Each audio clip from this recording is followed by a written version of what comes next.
whosoever is there is sitting temporarily because the court can decide otherwise.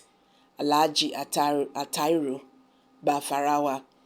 Hey guys, una don dey hear wetin dey happen so for Nigeria. Everywhere just dey boost pass. Since Bola Ahmed Tinubu talk say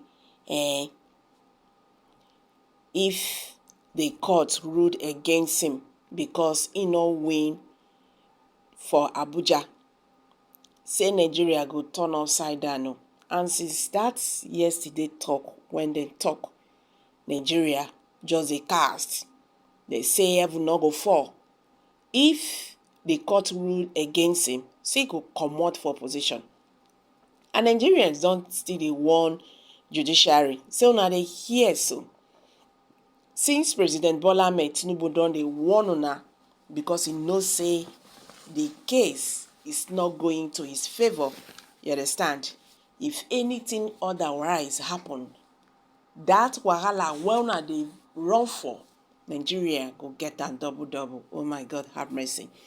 Welcome back to Prospect Channels TV. Thank you for coming out here. If you are just joining us, please kindly subscribe.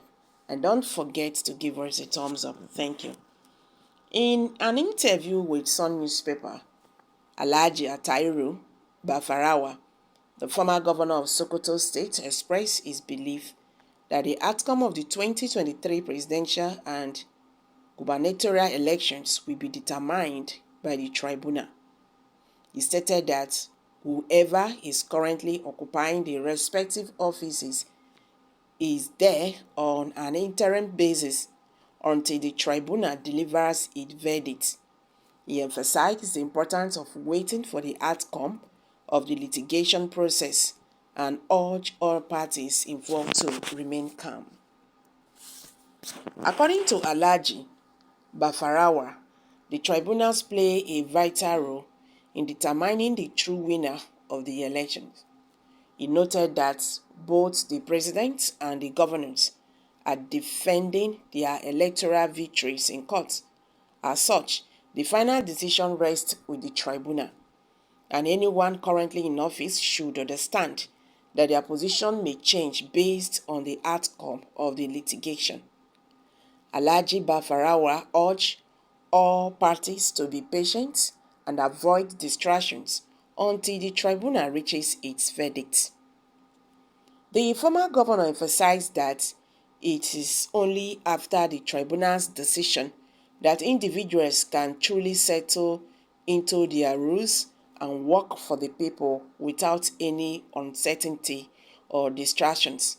He emphasized the importance of respecting the legal process and allowing the tribunals to carry out their duties in determining the rightful winners of the elections. Meanwhile, President Bola Ahmed has warned members of the Presidential Election Tribunal that removing him as a president could lead to a breakdown of law and order in Nigeria. Mr. Tinubu admitted his failure to secure 25% of votes cast in Nigeria's capital, Abuja, but said it was insufficient to overturn his victory as declared by the Independent National Electoral Commission, INEC. Any other interpretation different from this will lead to absurdity, chaos, anarchy, and alteration of the very intention of the legislature.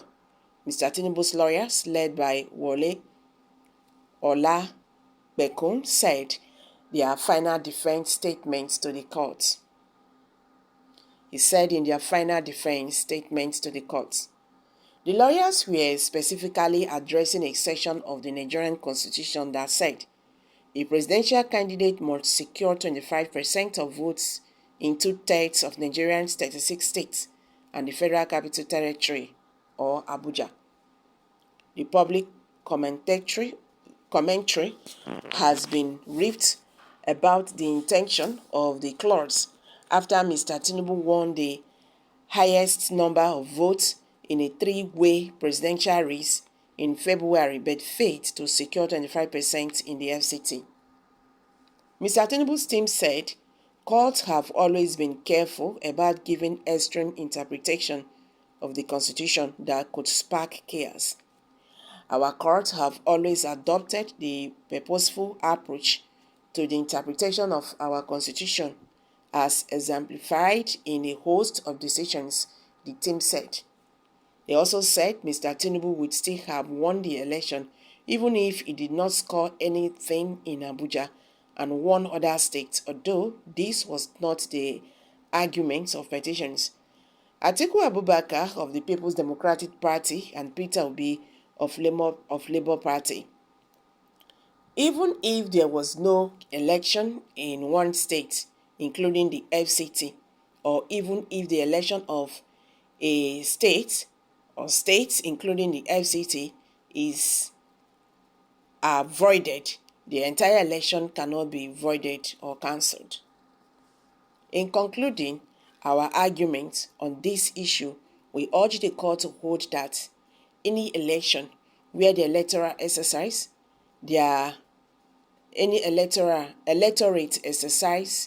their franchise, there is either a royal ballot, non-royal voter, and that residents of the FCT do not have any special voting rights over residents of any other states of the Federation in a manner similar to the concept of preferential shareholding in company law. So we urge this court to resolve this issue against the petitioners and in favor of the respondents, the lawyers said. And these have been causing controversy in Nigeria. So guys, I'm dropping it here. Kindly share your thoughts below the comment section. Please do not forget to subscribe to this channel if you have not. Thank you.